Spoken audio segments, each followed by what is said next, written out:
जय हिंद, नमस्कार। मैं सत्येंद्र कुमार। साथियों, आज की इस वीडियो में आपको यूपी SSSC का अगर कोई भी एग्ज़ाम देने वाले हैं आप, तो आपके लिए ये वीडियो आपको 4 नंबर यानी 4 या 3 नंबर पक्का मार्क्स आपको मिल जाएंगे इस वीडियो के माध्यम से। इसमें उत्तर प्रदेश का संक्षिप्त परिचय और कांग्रेस का अधिवेशंस और बहुत सारी टॉपिक्स इसमें कवर किए गए हैं, जो कि एक महत्वपूर्ण टॉपिक आती है। जैसे कि आप सबको पता है कि उत्तर प्रदेश की राजधानी लखनऊ है, तो ये नहीं पूछा जाएगा, ये क्वेश्चन नहीं पूछा जाएगा। ठीक, उत्तर प्रदेश की राजधानी लखनऊ कब बनी ये जरूर पूछा जाएगा। तो ये सब सारा टॉपिक इस वीडियो में कवर हुआ है। उत्तर प्रदेश की राजधानी लखनऊ से पहले उसका पूर्व नाम क्या था ये भी पूछा जाएगा। तो उसका पहले नाम था संयुक्त प्रांत, यूनाइटेड प्रोविंस। ठीक, यानी यूनाइटेड प्रोविंस उसका नाम था उत्तर प्रदेश का, जिसकी ग्लोब पे स्थिति, यानी ग्लोब जो देखते हैं आप लोग, इस पर ये अक्षांश और देशांतर रेखा जो होती है उस पर 23 डिग्री 52 मिनट उत्तरी अक्षांश, यानी अगर यहाँ पे नॉर्थ में है तो नॉर्थ से 30 डिग्री 28 मिनट यानी और ऊपर उत्तरी अक्षांश तक होती है। 23 डिग्री 52 मिनट उत्तरी अक्षांश से 30 डिग्री 28 मिनट उत्तरी अक्षांश तक उसकी स्थिति है। और पूर्वी देशांतर पे देखा जाए तो यानी उत्तर पूर्वी देशांतर पे है। इसका मतलब कि जो उत्तर पूर्वी देशांतर में है तो उसमें 23 डिग्री 52 मिनट उत्तरी अक्षांश से 30 डिग्री 28 मिनट उत्तरी अक्षांश तक तथा 77 डिग्री 3 मिनट पूर्वी देशांतर से 84 डिग्री 39 मिनट पूर्वी देशांतर तक इसका विस्तार है उत्तर प्रदेश का।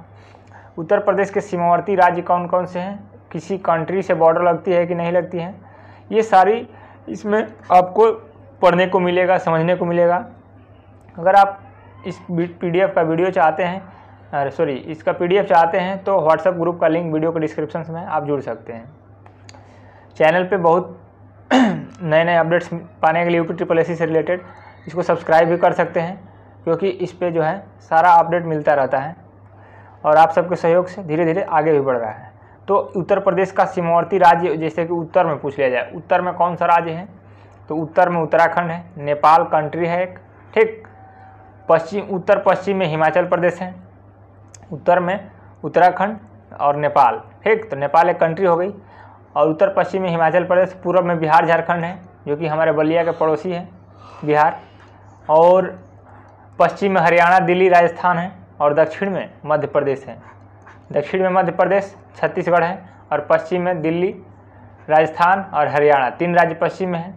इसमें पूछा जाता है कि सबसे पश्चिमी जिला कौन सा है और सबसे पूर्वी जिला कौन सा है यूपी का, तो सबसे पूर्वी बलिया है और सबसे पश्चिमी आप लोग कमेंट में बताइएगा सहारनपुर है कि कौन है।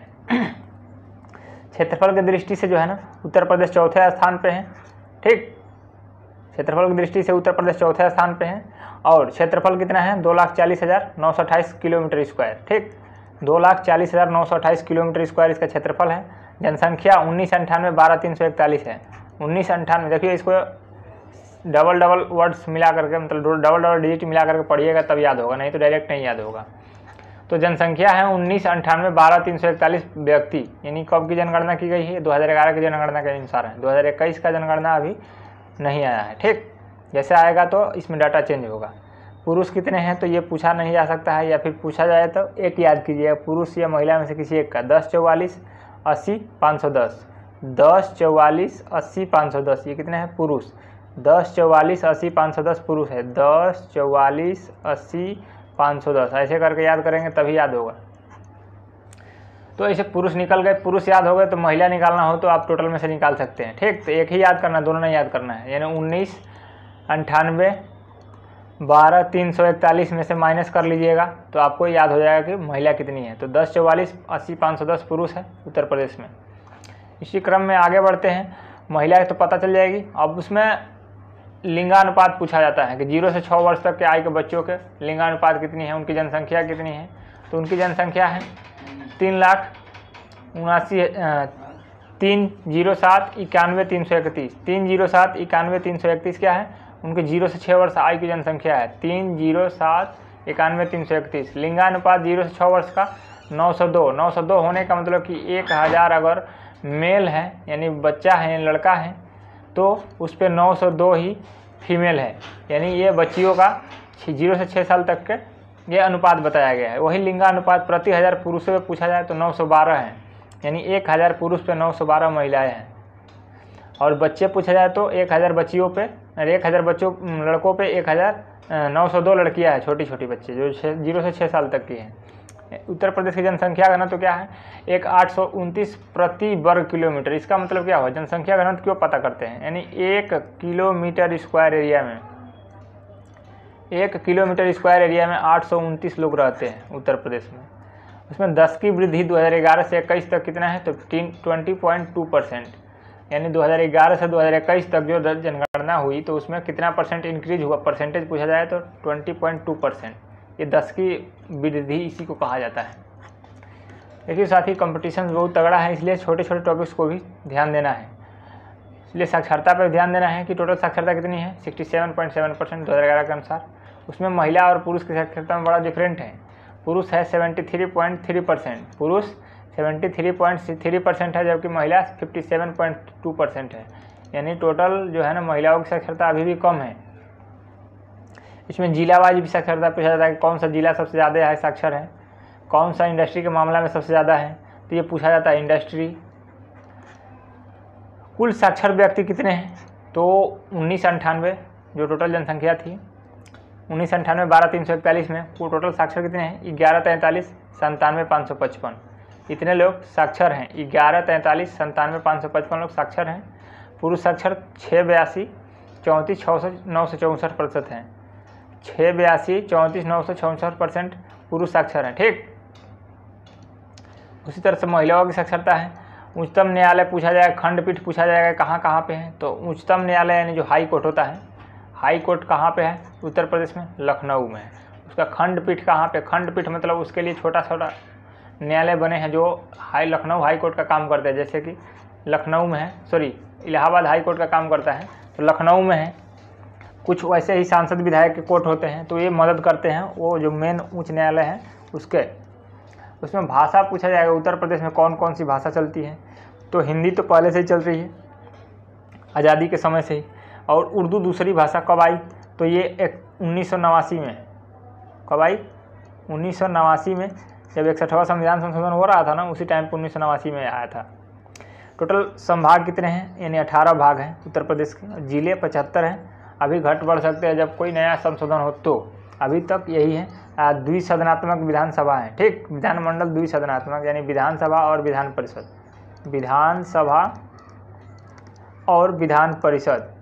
तो इसकी सीटों पूछा जाता है, तो विधानसभा की सीटें कितनी हैं, 404, 403 पे चुनाव होता है प्लस 1 एंग्लो इंडिया। और विधान परिषद में कितने हैं, तो विधान परिषद की 100 सीटें हैं, विधान परिषद की 100 सीटें हैं, और लोकसभा की 80 सीटें हैं।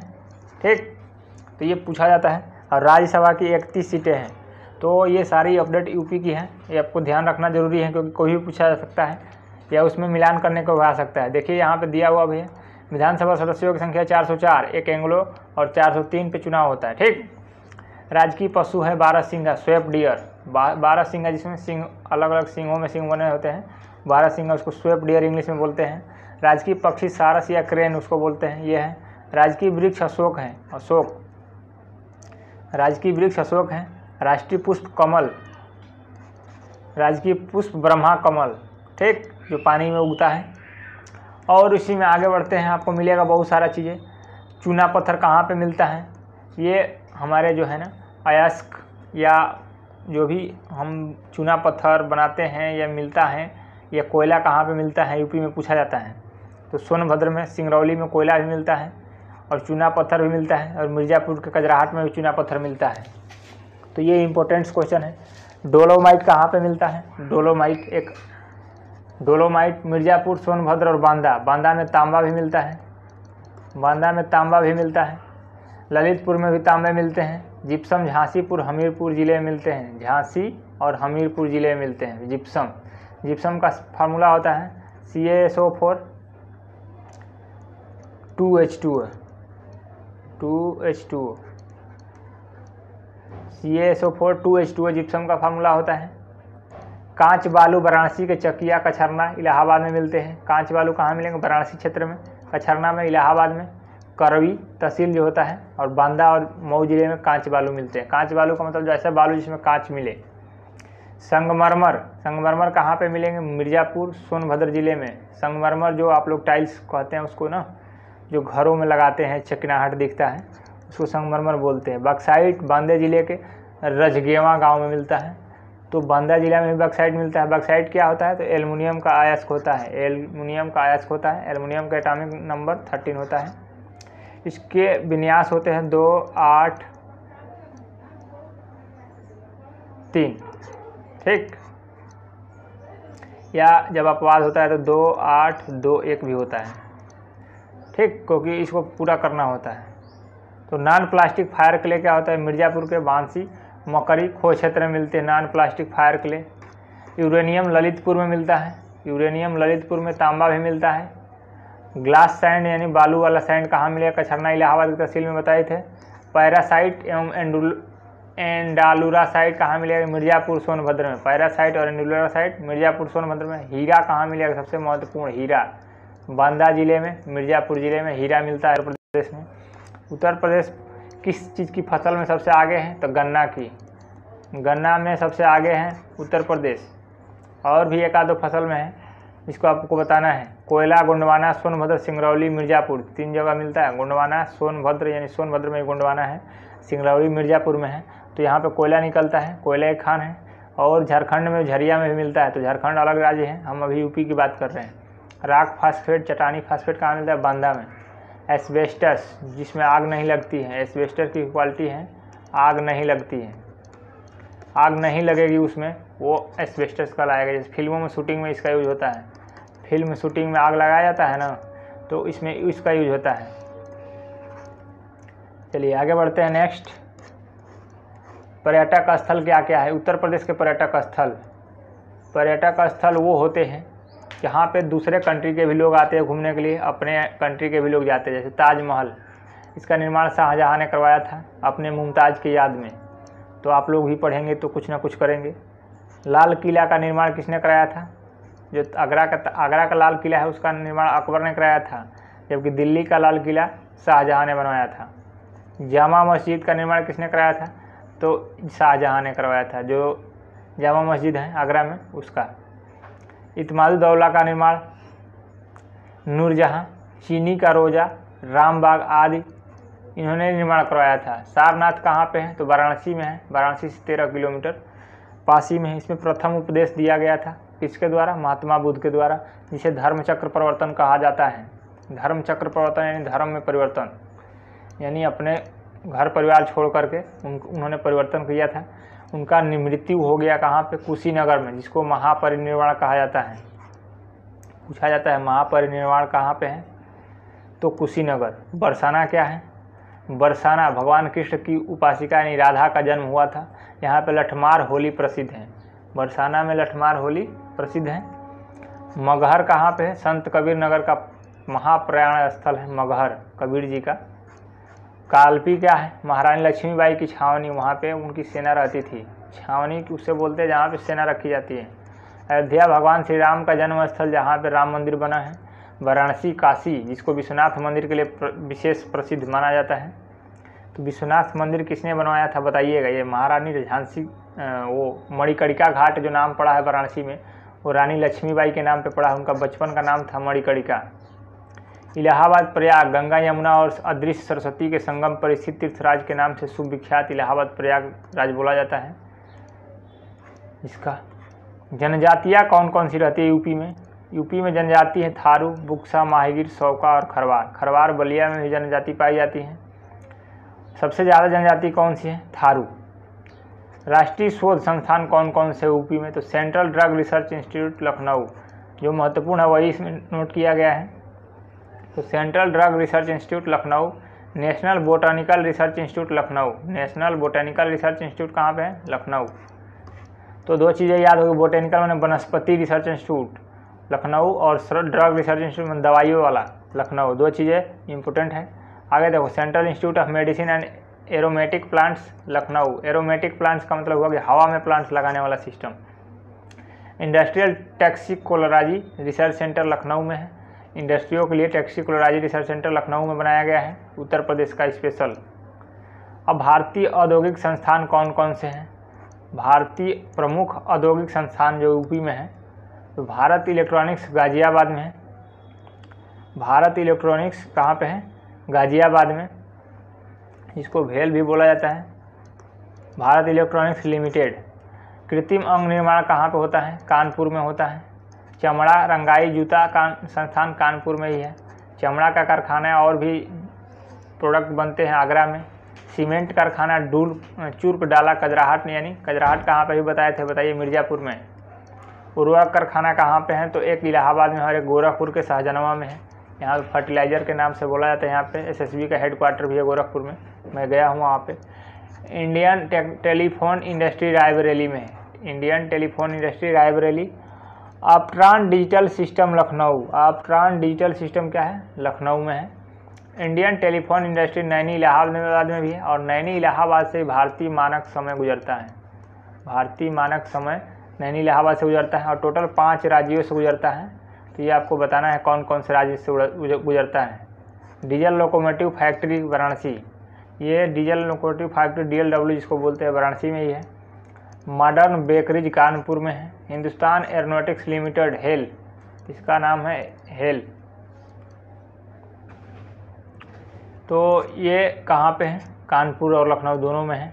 खनिज तेल शोधक कारखाना मथुरा में है। खनिज तेल शोधक कारखाना मथुरा में है। त्रिवेणी स्ट्रक्चरल नैनी इलाहाबाद। त्रिवेणी स्ट्रक्चरल नैनी इलाहाबाद में है। आयुध उपस्कर कारखाना हजरतपुर और कानपुर में भी है। ठीक, कानपुर हजरतपुर में ही, हजरतपुर शायद कानपुर में ही होना चाहिए या लखनऊ में। तो वहाँ पे जो है ना ऑर्डिनेंस फैक्ट्री है।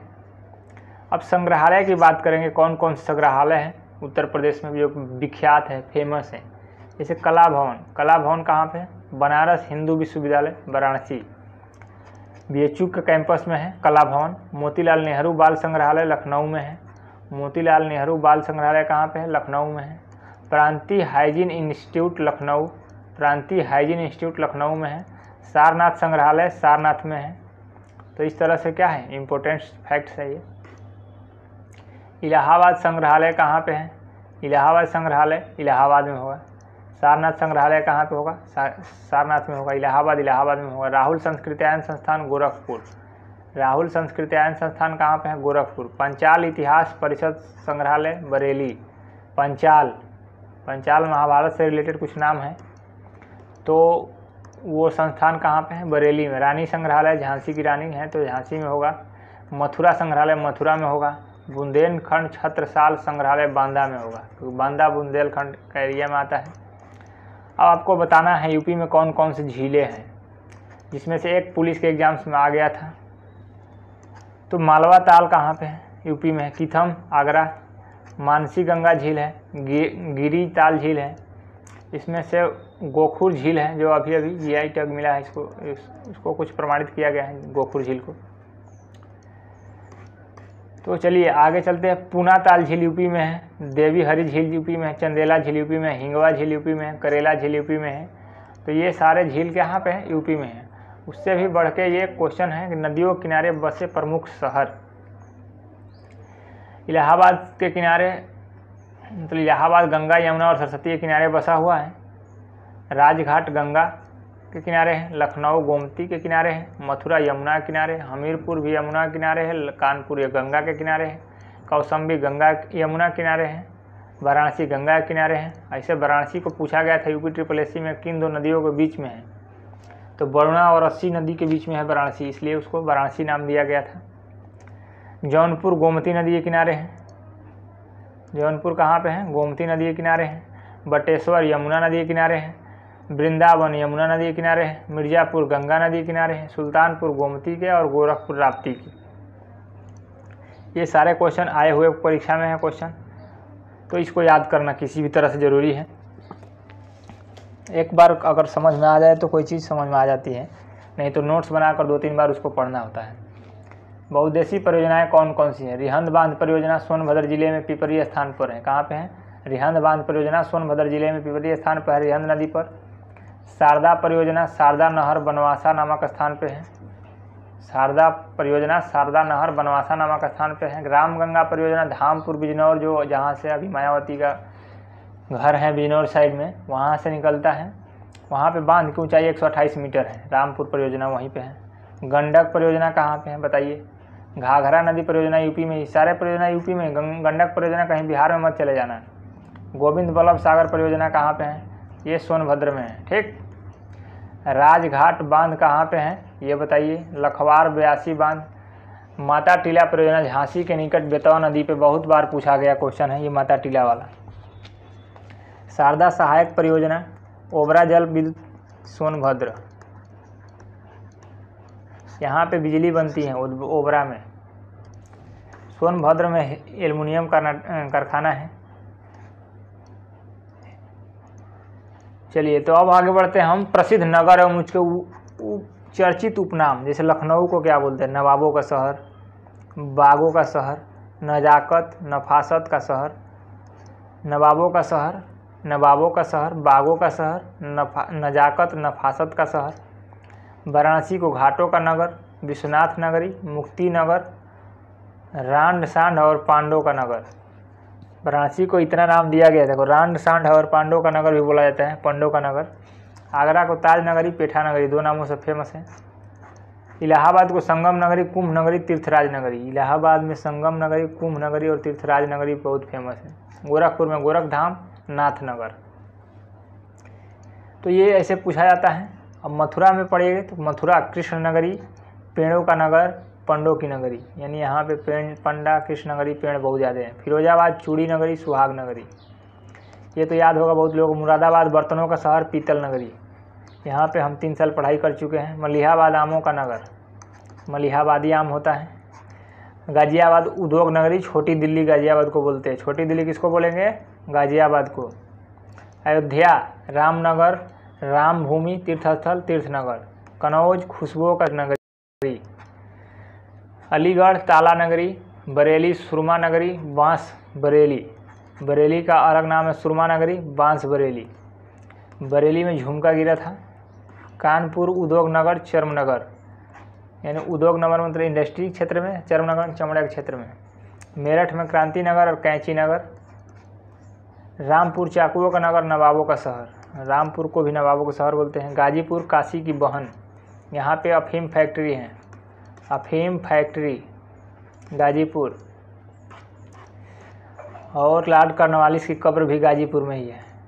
राज्यों के प्रमुख क्रांतिकारी नेता कौन कौन हुए ये बताना है आपको। चंद्रशेखर आज़ाद हुए थे, राम प्रसाद बिस्मिल हुए थे, रोशन लाल, राजेंद्र लाहिड़ी। चंद्रशेखर आज़ाद पार्क है इलाहाबाद में, जिसका नाम हो गया अल्फ्रेड नोबल पार्क था पहले, अल्फ्रेड नोबल पार्क। तो यहीं पे चंद्रशेखर आज़ाद ने अपने आप को गोली मारी थी, इसलिए इस पार्क का नाम चंद्रशेखर आज़ाद पार्क कर दिया। राम प्रसाद बिस्मिल, रोशन लाल, राजेंद्र लाहिड़ी, ये लोग कहाँ के हैं, यूपी के क्रांतिकारी हैं। राजा महेंद्र प्रताप, लाला हरदयाल, परमानंद, बटुकेश्वर दत्त, विजय कुमार सिन्हा, राजकुमार सिन्हा, ये लोग यूपी के क्या थे, क्रांतिकारी थे। अब नेता कौन कौन हुए, तो यूपी के इलाहाबाद से पंडित मोतीलाल नेहरू, उनके लड़के हुए जवाहरलाल नेहरू, मौलाना शौकत अली, मौलाना मोहम्मद अली, CY चिंतामणि, ये लोग यूपी के ही हैं। गणेश शंकर विद्यार्थी, पंडित गोविंद बल्लभ पंत, आचार्य नरेंद्र देव, ये लोग क्या हैं, यूपी के नेता हैं।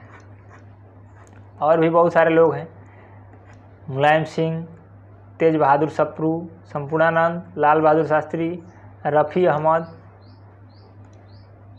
तो ये लोग जो है ना नेता हैं यहाँ के। अब आपसे पूछा जाएगा पक्षी विहार, पक्षी विहार कौन सा है, यूपी में कहाँ कहाँ पे है, कब कब उसकी स्थापना हुई। तो 1984 में नवाबगंज पक्षी विहार की स्थापना उन्नाव में होती है। कब होती है, 1984 में नवाबगंज पक्षी विहार की स्थापना होती है। समसपुर पक्षी विहार 1987 में रायबरेली में, और लाख बहोसी पक्षी विहार 1988 में कनौज में होती है। सांडी पक्षी विहार 1990 में हरदोई में, और बलिया का सुरहा ताल पक्षी विहार भी बोला जाता है। बखीरा पक्षी विहार 1990 बस्ती में। ओखला पक्षी विहार गाजियाबाद, ओखला कहाँ पे है, ओखला इंडस्ट्रियल एरिया है गाजियाबाद में, तो उसी के नाम पे ओखला पक्षी विहार बन गया। बखीरा पक्षी विहार बस्ती में है। सामान पक्षी विहार मैनपुरी में है। पार्वती आरंग पक्षी विहार गोंडा में है, ये 1990 के है। विजय सागर पक्षी विहार 1990 हमीरपुर। पटना पक्षी विहार एटा में है। अब तुम लोग पटना मत समझ लेना, पटना पक्षी विहार कहाँ पे है, एटा में है। सुरहाताल पक्षी विहार बलिया 1991 में स्थापना हुआ था इसका, इसका वीडियो मैंने बनाया था एक बार, सुरादल पक्षी विहार में गया था। तो सूर सरोवर पक्षी विहार 1991 आगरा में, इसी में कीथम झील है सूर सरोवर पक्षी विहार में। चंद्रप्रभा वन्यजीव विहार कहाँ पे है? वाराणसी में है, चंदौली के पास में। तो ये वन्यजीव विहार के बारे में हम लोग बात करेंगे। वन्यजीव विहार कहाँ कहाँ पे है, कितने हैं, कौन कौन है। अगला बात करते हैं किशनपुर वन्यजीव विहार 1972 लखीमपुर खीरी। राष्ट्रीय चंबल वन्यजीव विहार आगरा एवं इटावा। कतरनिया घाट वन्यजीव विहार बहराइच में है, 1976 में स्थापना होता है। रानीपुर वन्यजीव विहार 1977 बांदा में। महावीर स्वामी वन्यजीव विहार 1977 ललितपुर में।